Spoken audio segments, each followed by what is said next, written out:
Mes chers jeunes compatriotes, il n'y a pas si longtemps, m'adressant à la nation, je vous disais que le septennat en cours devait être décisif. Je pensais bien entendu à notre accès à l'émergence à l'horizon 2035 qui validerait nos avancées dans le domaine de la démocratie et du progrès économique et social. Eh bien, je crois que les faits sont en train de me donner raison.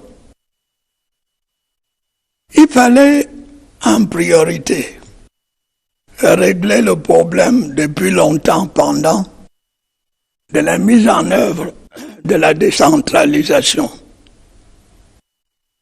Le grand dialogue national a ouvert la voie à l'adoption par le Parlement du Code général des collectivités territoriales décentralisées et d'une loi qui assure l'égalité de l'usage du français et de l'anglais.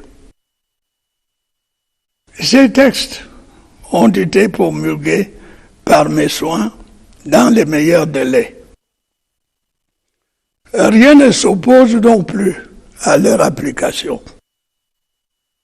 Il s'agit en réalité d'une véritable révolution pacifique qui répond aux aspirations de nos concitoyens à une meilleure participation à la gestion des affaires locales. À quoi s'ajoutent les dispositions d'un statut spécial pour les régions du Nord-Ouest et du Sud-Ouest qui tient compte de leurs particularités sociales et culturelles. Mais, me direz-vous, pourquoi nous parler d'un problème qui ne nous concerne pas spécifiquement? Il y a à cela deux raisons.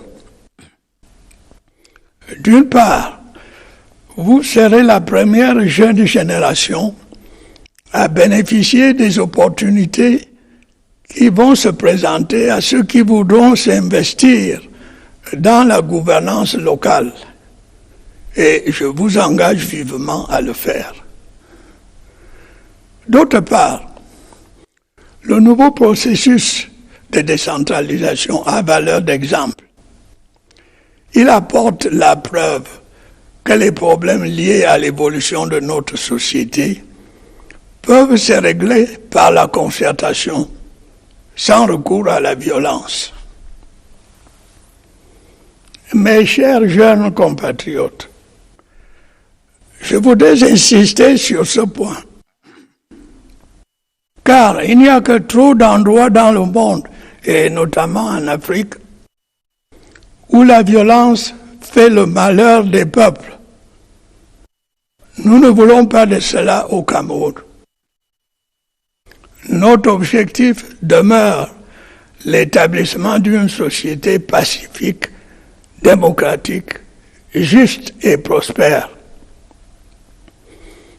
C'est pourquoi nous poursuivrons nos efforts pour avancer dans cette voie, en mettant l'accent sur le développement de notre système éducatif.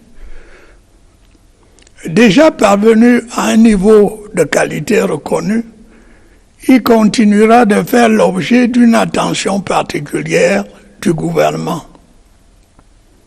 À titre d'exemple, tout type d'enseignement confondu, ces dotations budgétaires représentent en 2020 environ le 7e des dépenses de l'État.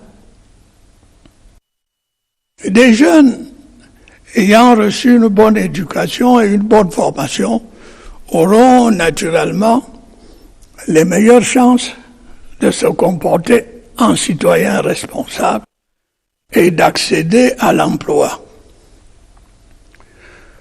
Ce dernier problème reste préoccupant, surtout s'agissant des jeunes. Il n'y a pas, en effet, pour le moment, adéquation entre la demande et l'offre d'emploi. L'État et le ministère de l'Emploi et de la formation professionnelle font tout ce qu'ils peuvent pour apporter des réponses. Le premier, par ses recrutements dans la fonction publique et l'armée. Le second, par la mise en œuvre de différents programmes d'aide à l'emploi. Mais il faut bien reconnaître que ces efforts, même s'ils sont appréciables, ne sont pas de nature à régler un problème qui tient au fait que notre économie ne crée pas suffisamment d'emplois.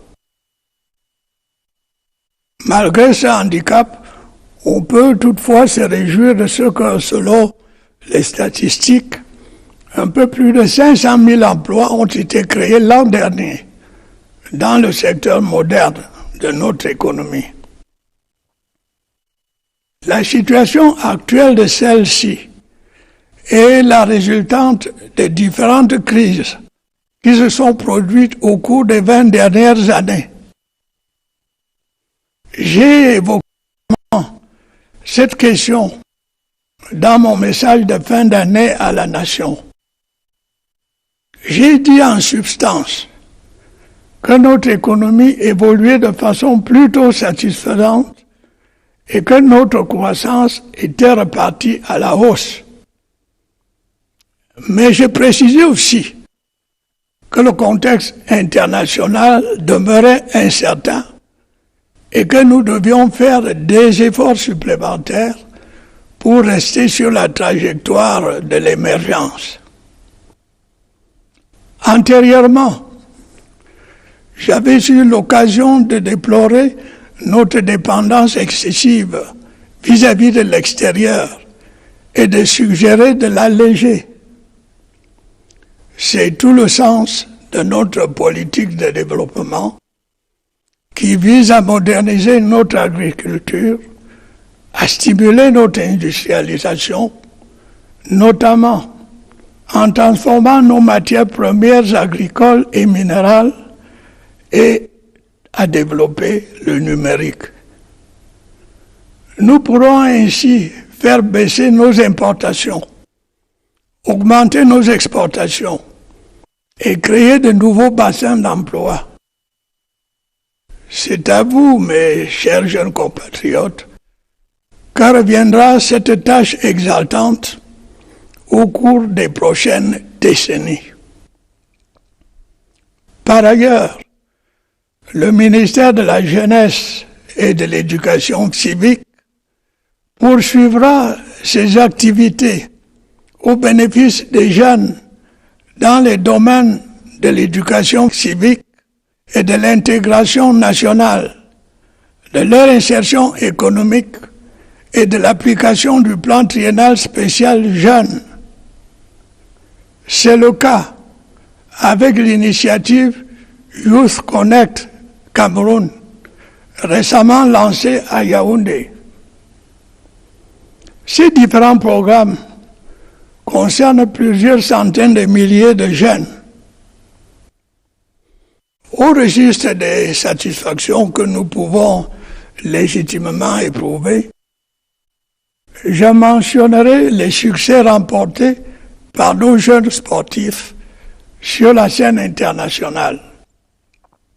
Qu'il s'agisse du deuxième titre de champion d'Afrique des Nations de notre équipe de football, messieurs, de moins de 17 ans, en avril 2019, du deuxième titre de championne d'Afrique de notre équipe nationale de volleyball dames en juillet 2019 et de la consécration en janvier 2020 de notre équipe nationale féminine de football comme meilleure équipe du continent.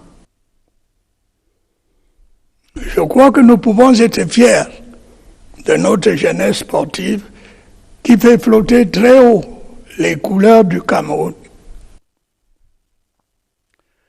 Mes chers jeunes compatriotes, il n'y a pas si longtemps, lors d'un conseil ministériel, j'avais demandé au gouvernement d'envisager la mise en place d'un plan national de lutte contre la consommation des drogues et de l'alcool.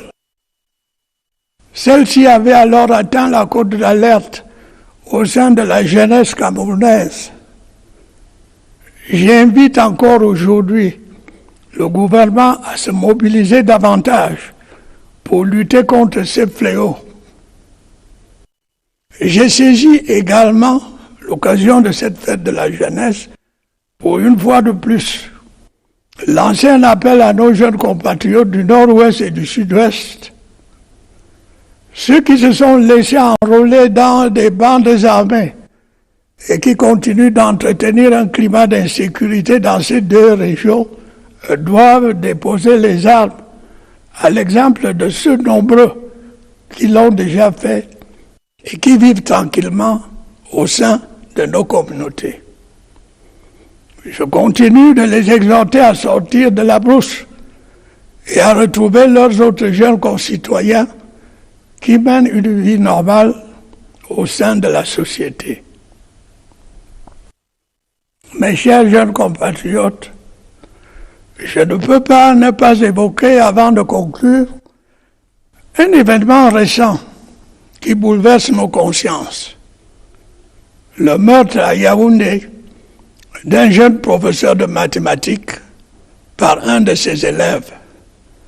Cet acte à peine croyable en dit long sur les dérives de nos sociétés modernes.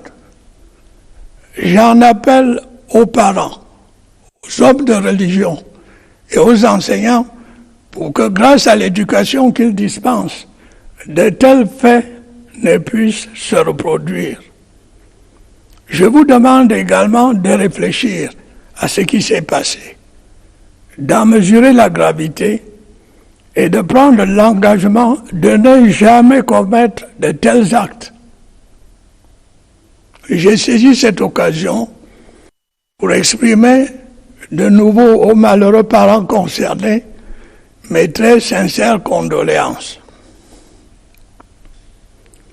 Mes chers jeunes compatriotes, il y a 60 ans, j'avais alors votre âge, le Cameroun accédait à l'indépendance. Les jeunes de l'époque en avaient rêvé et elle est devenue réalité.